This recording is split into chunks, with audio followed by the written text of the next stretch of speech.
Welcome to another of my videos where I work through and explain A-level physics multi-choice questions. If you want to try to answer this question yourself, pause the video now. If you got the answer A, well done. If you'd like to hear my explanation of how I found the answer, please continue watching. So the diagram shows equipotential lines for a uniform gravitational field. So here are the lines of equipotential in a uniform gravitational field. You find uniform gravitational fields close to the surface of planets. These lines are separated by a distance of 20 meters. An object of mass 4 kilograms is moved from P to Q. What is the work done against gravity to move the object?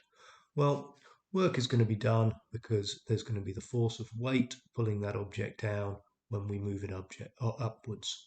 So, as always with questions, I tend to write down equations that are going to be useful. And the first equation I'm going to write down is that work is equal to the force multiplied by the distance moved.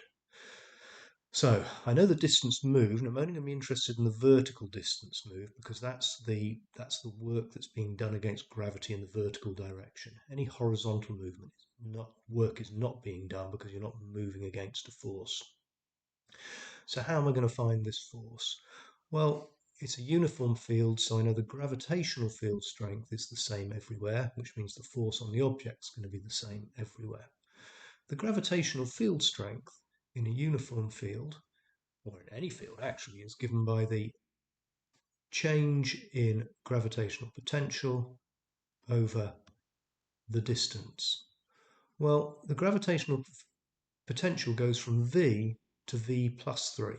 So the change in gravitational potential is going to be 3, and that's over a distance of 20 meters. Now I want to find the force on the object. The force is equal to the mass of the object multiplied by the gravitational field strength. Well, we're told it's a 4 kilogram object, and the gravitational field strength we've just established is 3 over 20. So now I've got my force. I just need to find the distance. Well, the distance is 12 meters.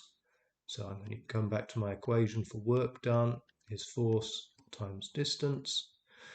The force is 4 times 3 over 20, and the distance is 12 meters. I put that all into my calculator, and I do indeed get an answer of 7.2 joules. If you found this video useful, please do press the like button. All comments will be welcome, and I hope you'll share this video and watch more of them in the series.